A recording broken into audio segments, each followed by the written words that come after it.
nous avons prié avec le psaume de demain, de dimanche prochain, 5e dimanche du temps de Carême. Aujourd'hui, pour vous inviter à lire le long évangile, je vous dirai 3 intentions.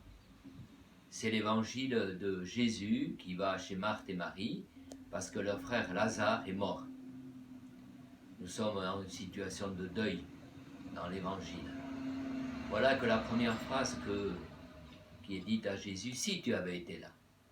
Que de conditions nous aussi nous mettons. Si Jésus existait, il n'y aurait pas d'épidémie, il n'y aurait pas de maladie, il n'y aurait même pas de mort. Mais Jésus existe, il y a eu la mort. Jésus n'est pas pour nous un magicien qui nous empêche de vivre une vie humaine et une vie chrétienne. Deuxième élément, quand Jésus ramène à la vie Lazare, il dit déliez-le et laissez-le aller. Quand Jésus ressuscitera, on n'aura pas besoin de le délier. Mais la résurrection de Jésus n'est pas encore advenue.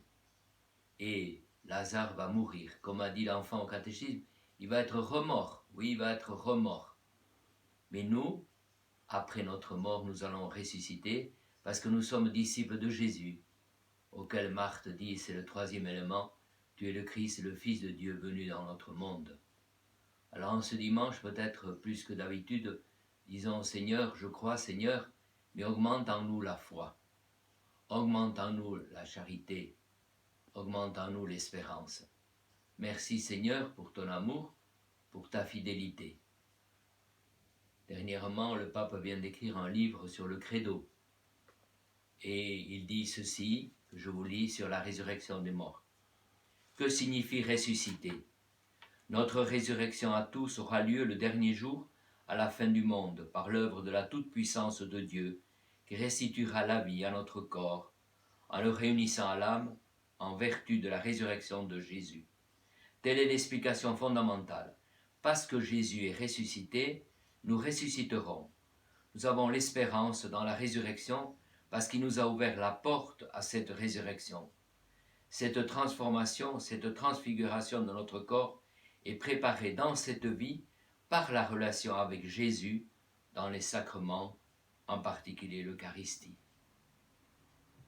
Merci pour tous qui vivent le sacrement du frère, les soignants, ceux qui sont auprès des malades, les chercheurs, tous ceux qui nous mettent sur le chemin du service et de l'accueil les uns des autres.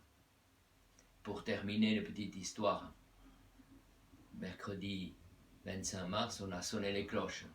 C'était dans une famille où on avait expliqué que les cloches rappelaient que Christ était ressuscité, que c'était Pâques, à l'avance. Et l'enfant aurait dit, mais il y aura donc les chocolats.